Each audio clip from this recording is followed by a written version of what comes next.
On the morning of October 2, 2008, Choi Jin-SIL was found dead at her home in Seoul, and the shock that followed did not feel like the loss of an ordinary celebrity. It felt like something much more intimate had been torn out of Korean public life. Choi Jin-SIL was not just famous. She was one of the most familiar faces in the country, an actress whose warmth, vulnerability, and girl-next-door image had lived on television screens for nearly 2 decades. By then, she had long since become more than a star. She was the nation's actress, a woman audiences felt they had grown up with, cried with, and trusted. That is what made the news so devastating. The image people carried of her was not one of danger, scandal, or visible collapse. It was softness, familiarity, emotional closeness. And yet the ending came in the coldest possible way. Alone, inside a private home, while the public was left struggling to understand how someone so deeply woven into the emotional life of a country could reach such a silent and final edge. In stories like this, the first wound is always the contradiction. The actress who had comforted millions through characters, tears, and quiet resilience could not find a way to survive her own pain. The woman people thought they knew best had been carrying something they only recognized after she was gone. What made Choi Jin-SIL's death even more haunting was the cruelty of the atmosphere surrounding her final days. This was not only a private tragedy unfolding in isolation. It was a collapse sharpened by years of depression and by malicious online rumors that had spread rapidly after the death of actor Ahn Jae-hwan. Those rumors falsely linked Choi Jin-SIL to his financial troubles, and even police later said the claims were groundless. But by then, the damage had already been done. Yonhap reported that she had suffered from depression since her 2004 divorce, and that the stress worsened amid the internet speculations surrounding Ahn's suicide. That context changes the meaning of her death. It was not merely the loss of an actress. It became a national reckoning with the violence of rumor, the weight of emotional exhaustion, and the way public cruelty can keep grinding at someone long after the cameras stop rolling. That is why this story has to begin here, not with her first role, not with her rise, but with the brutal question her death left behind. How did the woman Korea once embraced as its sweetest, most familiar star end up being crushed by a combination of personal pain and public malice? Before the memorials, before the grave visits, before the country started turning her memory into warning as well as mourning, there was this unbearable moment, the instant South Korea realized. Before South Korea knew Choi Jin-SIL as a national icon, she was just a young woman trying to break into an industry that rarely made room for softness unless it could sell it. She was born in Seoul in 1968, but for this story, childhood is not the center of gravity. The more revealing part begins when she entered entertainment and started learning how quickly a life could be reshaped by cameras, schedules, and public attention. She first became visible through advertising, and that matters because it explains the kind of image the country met before it met the actress. Choi Jin-SIL did not arrive as a distant beauty or an untouchable star. She arrived as someone the public could immediately warm to, bright, approachable, and emotionally legible. Even in those early years, there was already something unusually familiar about her screen presence. She did not feel like a fantasy. She felt like someone viewers might know, someone they could trust before they fully understood why. That quality would later become the foundation of her stardom, but in the beginning, it was simply the fragile advantage of a young performer trying not to disappear. She was entering a ruthless industry, but she was doing it with a face and emotional texture that made people feel close rather than intimidated. That is what made her different, even before the fame had a name. The real turning point came when Choi Jin-SIL moved from supporting parts into leading work, and suddenly stopped looking like an emerging actress and started looking like the future of Korean television. Jealousy in 1992 changed everything.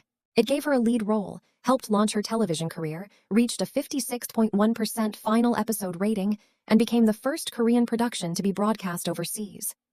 More importantly, it made her feel like a symbol of a new era. The series is widely described as the first Korean trendy drama, and Choi's performance made her into exactly the kind of actress the 1990s would remember best. Modern, relatable, emotionally immediate, and impossible to ignore. This is the Choi Jin-SIL who matters in part 2, not yet the fully formed nation's actress, but the young star stepping out of commercials and early roles into the first real force of her identity.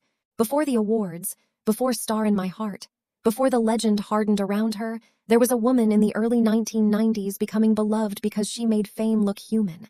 By the early 1990s, Choi Jin-sil was no longer simply a promising actress who had begun to stand out in commercials and smaller roles. She was becoming the emotional face of a new era in Korean television.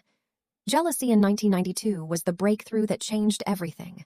It gave her a leading role, drew a final episode rating of 56.1%, and became the first Korean television production to be exported and broadcast overseas. More than that, it changed the way audiences saw her. Choi Jin-sil did not feel distant or glamorous in the cold, untouchable sense. She felt immediate, relatable, warm. The drama itself is widely regarded as the first Korean, trendy drama, a work that helped move television toward urban romance, modern youth culture, and a more contemporary emotional language. In that shift, Choi Jin-sil became more than a successful actress. She became a symbol of a changing screen culture. Viewers, especially young women, saw themselves in her. Critics later described Jealousy as the beginning of an era, and that matters because it means her rise was not just personal, it was historical.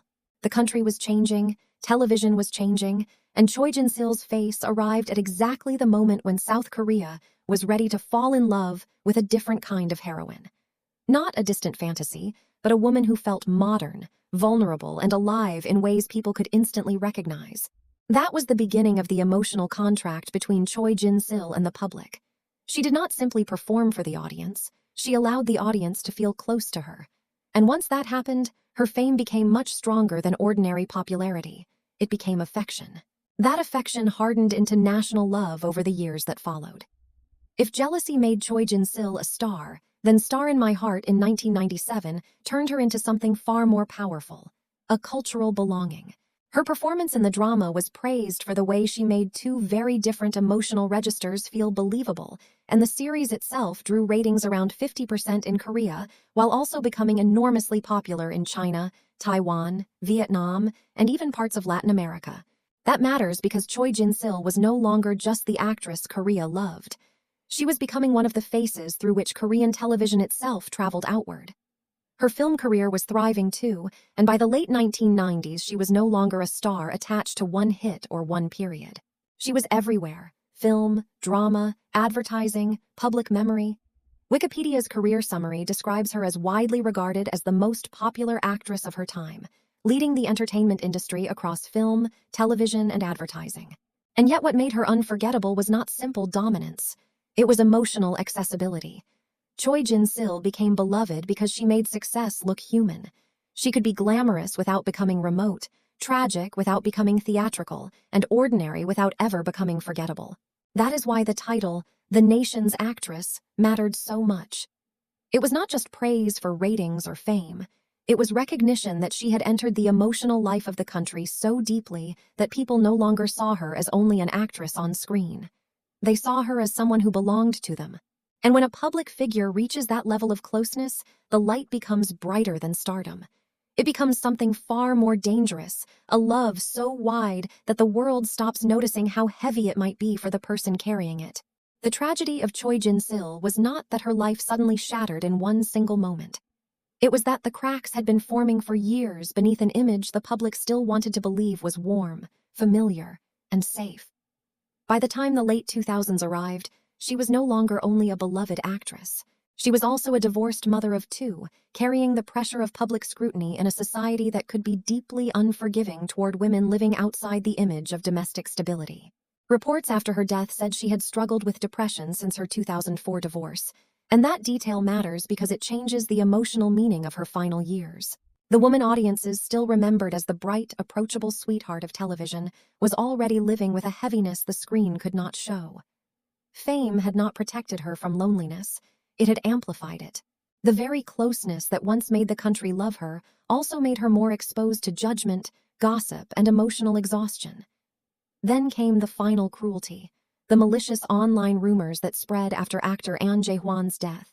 Choi Jin-sil was falsely linked to his financial troubles, and although police said those claims were groundless, the accusations spread fast enough to wound her deeply. In a media culture already charged by anonymity, speed, and public cruelty, rumor did what rumor often does best. It turned pain into spectacle and suspicion into social punishment. That is what makes this part of her story so dark. Choi Jin-sil was not collapsing in the loud, cinematic way some tragedies unfold. She was being worn down by a combination of private sorrow and public malice, by years of emotional strain intensified by a digital world that never seemed to stop speaking about her, around her, and eventually against her.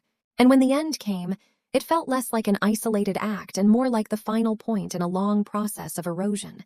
Yonhap reported that malicious rumors had weighed heavily on her in the days before her death, while later coverage in the Korea Times described depression, the fallout from her divorce, and the internet slander tied to An Jae-hwan as the main factors surrounding the tragedy.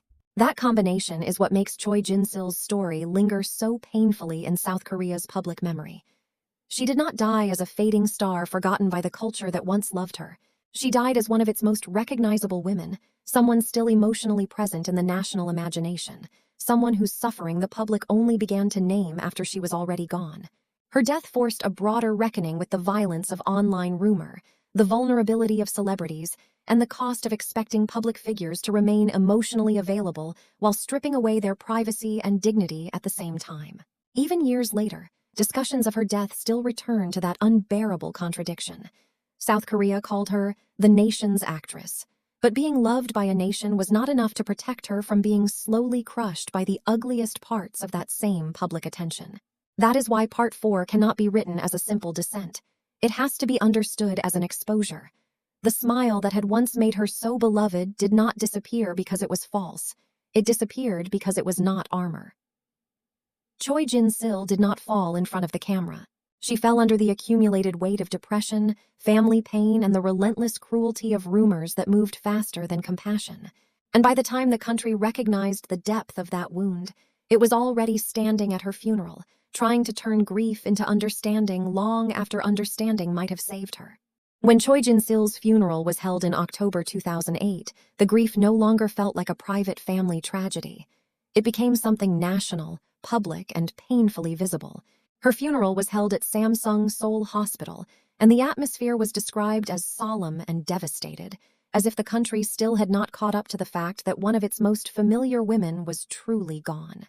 That setting matters, because Choi Jin-sil was not being mourned like a distant star whose work people admired from afar. She was being mourned like someone who had lived inside the ordinary emotional life of South Korea for years. Fans came, colleagues grieved, cameras recorded the unbearable stillness of a farewell that felt too large for a single ceremony to contain. By then, the title, "The Nation's Actress," no longer sounded like praise. It sounded like a wound. Because if she had belonged to the nation so completely, then her death also forced the nation to confront what it had failed to protect. Even the details that followed carried a strange sadness. Her remains were later placed at Gapsan Park Cemetery in Yangpyeong, and the site began to turn into more than a burial place. It became a destination for grief, memory, and unfinished apology. People did not only come to honor her achievements. They came because her death had changed something in the way Korea saw fame, cruelty, and regret. That is why Choi Jin-sil's ending feels so much heavier than the ending of a career. What remained after the funeral was not just filmography, ratings, or old dramas replayed on television. What remained was a national ache that refused to disappear. Her resting place at Gapsan Park continued to receive memorial visits year after year, and later reports described annual services still being held there long after the first shock had passed. That detail is powerful because it means Choi Jin-sil was not remembered only in headlines or anniversary articles. She was remembered in a physical place where people kept returning, carrying flowers, guilt, memory, and the need to say something that perhaps had not been said while she was alive. Even the later theft of her urn and its reburial at a new tomb deepened the strange sorrow surrounding her afterlife in the public imagination, as if even death would not allow her story to rest cleanly. But maybe that is the most truthful ending for someone like Choi Jin-sil. Some stars leave behind a legacy of performances. She left behind something more unsettling, a question that South Korea still has not completely stopped asking itself. How could a woman loved so widely have suffered so deeply? Her dramas remain. Her image remains. Her voice, her tears, her warmth on screen remain. But alongside all of that remains a warning. Choi Jin-sil did not only leave behind beloved work, She left behind a grave that kept receiving visitors because the country was still trying to make sense of the distance between love and mercy, and of why mercy came so late.